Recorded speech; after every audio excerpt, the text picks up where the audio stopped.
What we reported on our story is what CBP officials say is a new phenomenon, and that is express buses that organize passengers in parts of southern Mexico and then head straight for the U.S. border, arriving in 3 days, sometimes less. They go straight to the border, drop them off, and direct them to walk across and surrender to U.S. border agents. The groups arrive along the Rio Grande River, and they cross the river and arrive on a patch of U.S. soil that sits between the river and where the border fence is.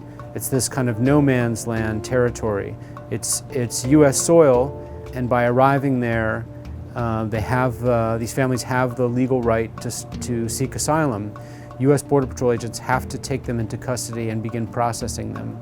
So a border wall will not do anything to solve what the administration refers to as a national emergency. So in the first 5 months of the government's 2019 fiscal year, since October, they've had at least 70 groups of 100 or more people arrive at the same time. Most of those are in remote desert locations that don't typically receive a lot of border crossers. And these groups almost entirely consist of families from Guatemala, Honduras, and El Salvador, but particularly from Guatemala. After the president ordered an end to family separations, the word has gotten out that the United States does not separate parents who arrive with children.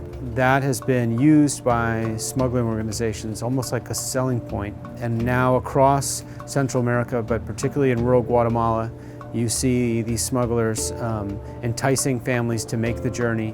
In some ways, by traveling this way in these express buses, the journey is becoming not only faster, but safer and cheaper.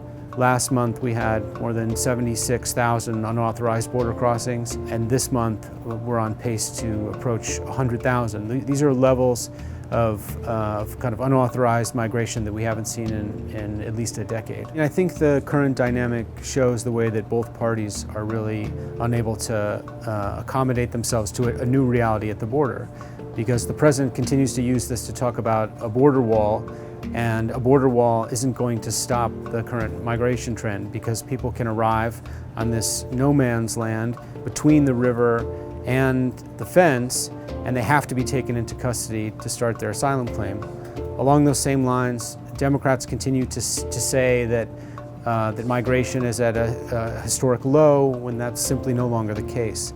That was true 2 years ago, but that is not the reality right now. And large numbers of people are arriving at the border, coming across, that need to be cared for, and the resources aren't available right now to do that in a safe and effective way. We saw, for example, the deaths of two Guatemalan children in December who had just come over the border in these large groups. That does point to a humanitarian emergency. So when large numbers of children are coming over and waiting in the desert to be picked up for hours in the freezing cold, or if they're being confined in detention cells that are twice over capacity, that's a real humanitarian emergency. So I think both parties really need to adjust to a new reality at the border.